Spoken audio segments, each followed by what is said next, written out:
Bismillahirrohmanirrohim. Assalamualaikum warahmatullahi wabarakatuh.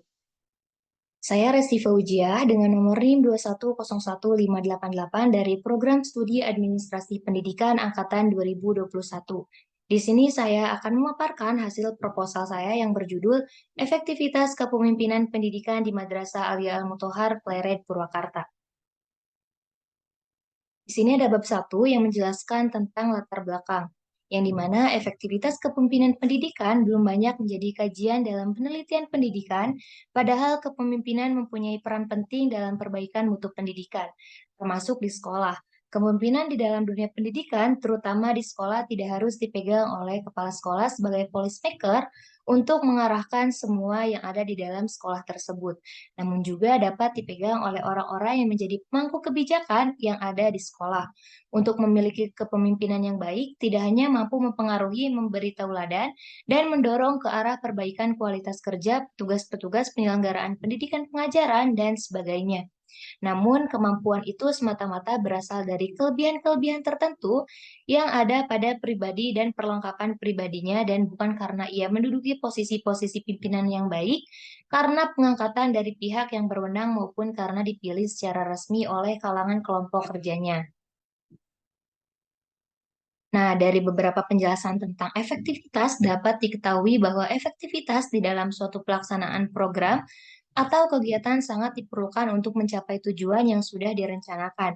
Begitu pula dengan efektivitas kepemimpinan yang dilakukan oleh pemangku kebijakan yang ada di suatu lembaga pendidikan, khususnya sekolah, tidak jauh beda dengan efektivitas yang terjadi dalam suatu program, yaitu mempunyai peranan penting dalam pelaksanaan kepemimpinan itu sendiri. Dengan latar belakang di atas, peneliti ingin lebih mendalami tentang kepemimpinan pendidikan yang ada di Madrasah Alia Al-Muthohar, Pleret Purwakarta.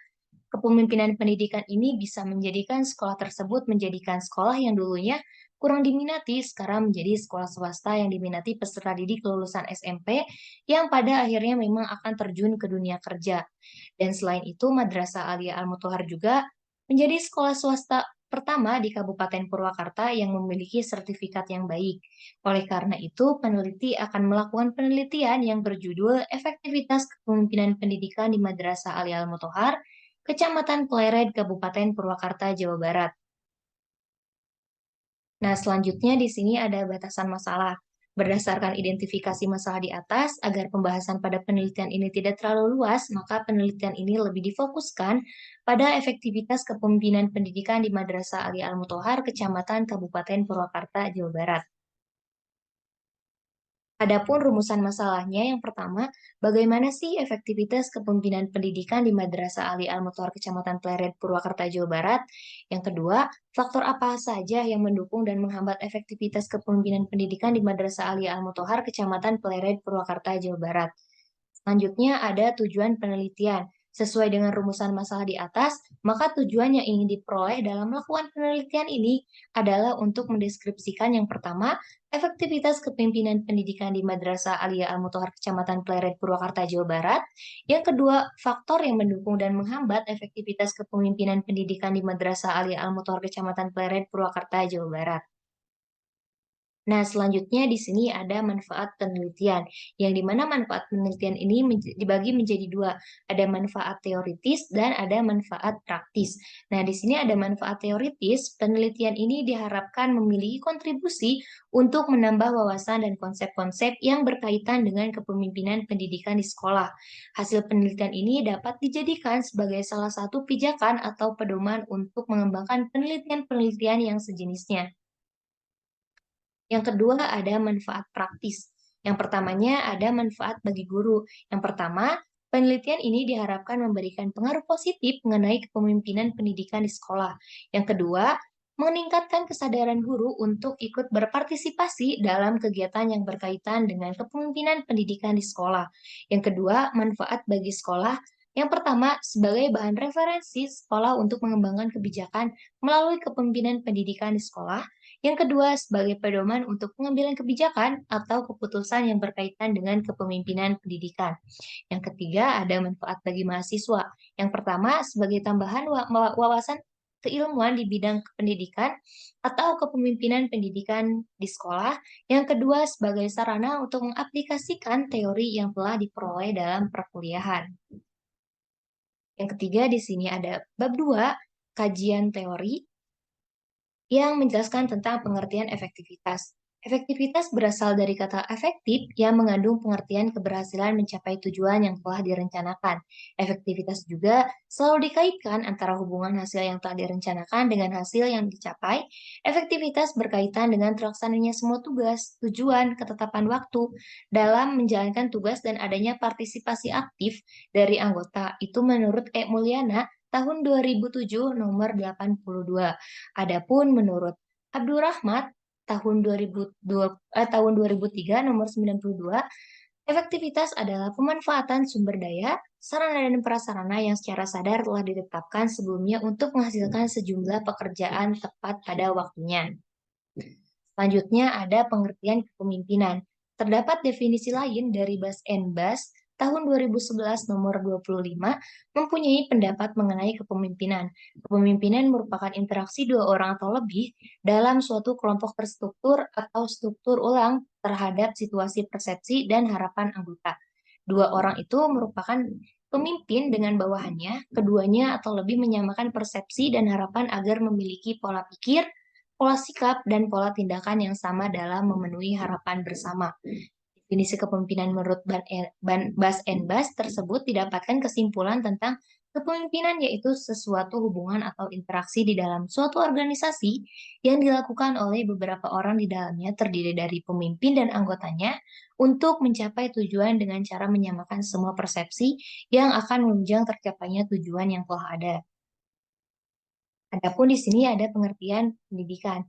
Menurut Hasbullah, tahun 2005 nomor 04 di dalam Undang-Undang nomor 20 tahun 2003 pendidikan adalah usaha sadar dan terencana untuk mewujudkan suasana belajar dan proses pembelajaran agar peserta didik secara aktif mengembangkan potensi dirinya untuk memiliki kekuatan spiritual keagamaan, pengendalian diri, kepribadian, kecerdasan, akhlak mulia, serta keterampilan yang diperlukan dirinya masyarakat, bangsa, dan negara.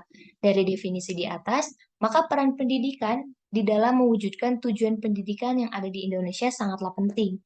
Selain itu, membentuk karakter di dalam diri peserta didik juga untuk mengembangkan potensi, minat, dan bakat yang ada di dalam diri peserta didik. Pengembangan potensi yang ada di dalam peserta didik untuk menjadi manusia yang memiliki kodrat makhluk yang paling sempurna dibandingkan dengan makhluk yang lainnya dan menjadi manusia sebagai anggota masyarakat yang baik. Nah, sebelumnya di sini ada penelitian terdahulu. Nah, peneliti ini menyimpan penelitian terdahulu, ada 10 penelitian terdahulu. Cuman yang dimasukkan ke dalam PowerPoint hanya satu, yaitu dari Fauzia Andini.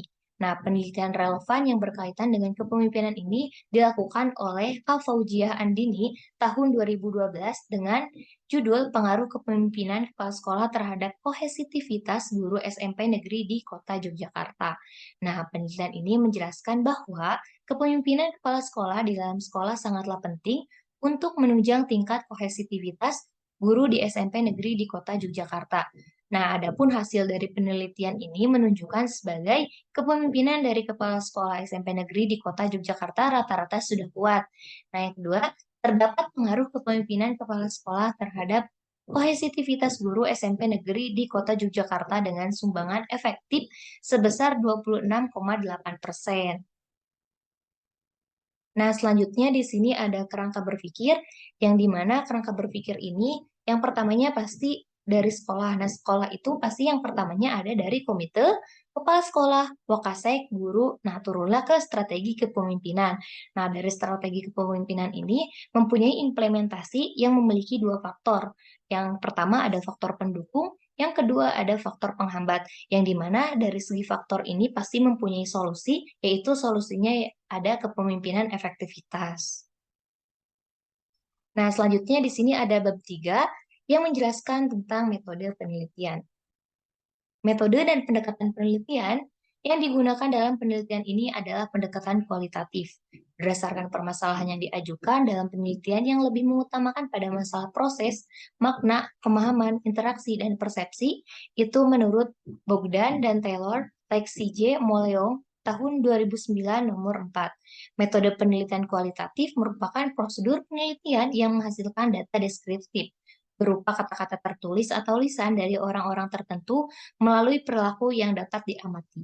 Data yang dihasilkan didapat dari tertulis maupun tulis dari orang-orang tertentu, maka peneliti berusaha menggali data penelitian ini dengan berinteraksi dengan subjek penelitian. Nah, untuk lokasi penelitian, penelitian ini dilaksanakan di Madrasah Alia Al-Muthohar, Kecamatan Pleret, Kabupaten Purwakarta, Jawa Barat. Untuk sumber datanya, responden yang akan diolah yaitu kepala sekolah dan guru yang ada di Madrasah Alia Al-Muthohar Kecamatan Pleret Kabupaten Purwakarta Jawa Barat. Adapun sumber data yang digunakan antara lain studi dokumen, observasi, dan wawancara. Nah, adapun di sini mekanisme pengolahan data, yang dimana mekanisme pengolahan data ini memiliki 4 poin. Yang pertama, pengumpulan data. Yang kedua, reduksi data. Yang ketiga, sajian deskripsi data. Dan yang terakhir, ada kesimpulan. Yang pertama ada pengumpulan data. Data yang diperoleh di lapangan dikumpulkan dan dicatat sebagai dari data yang diperoleh dideskripsikan.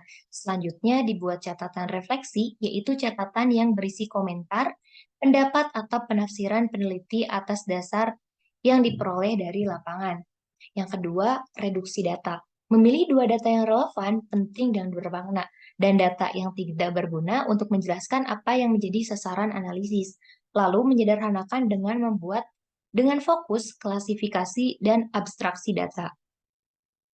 Yang ketiga ada sajian deskripsi data. Menyajikan data secara deskriptif tentang apa yang ditemukan dalam analisis sajian deskriptif dapat diwujudkan dalam narasi.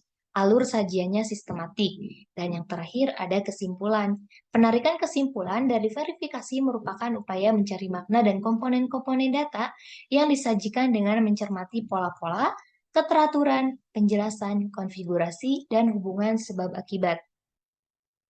Nah, di sini ada teknik penggalian data yang dimana teknik penggalian data ini memiliki 3 poin. Yang pertama ada observasi, yang kedua ada wawancara, dan yang terakhir ada dokumentasi. Yang pertama observasi. Observasi dalam penelitian ini dilakukan untuk mengamati pelaksanaan kepemimpinan pendidikan, kemudian segi keberhasilan dari kepemimpinan pendidikan yang dilakukan oleh para pemangku kebijakan, misalnya sarana dan prasarana, output, input siswa, dan proses pembelajaran yang terjadi di Madrasah Alia Al-Muthohar, Kecamatan Pleret, Kabupaten Purwakarta, Jawa Barat. Yang kedua ada wawancara. Untuk memperoleh keterangan yang lebih mendalam, terkadang kan peneliti tidak menggunakan pedoman wawancara yang bersifat sangat terbatas ya. Nah, jadi peneliti akan mengungkap informasi tersembunyi dari informan. Dalam melakukan wawancara, peneliti perlu mendengarkan secara teliti dan mencatat apa yang dikemukakan oleh informan. Menurut Sugiono, tahun 2010 nomor 329. Nah, yang ketiga ada dokumentasi. Metode dokumentasi ini merupakan metode pengumpulan data yang diperoleh dari dokumen-dokumen berupa catatan, transkrip, buku, surat kabar, prasasti, notulen rapat, agenda, dan sebagainya.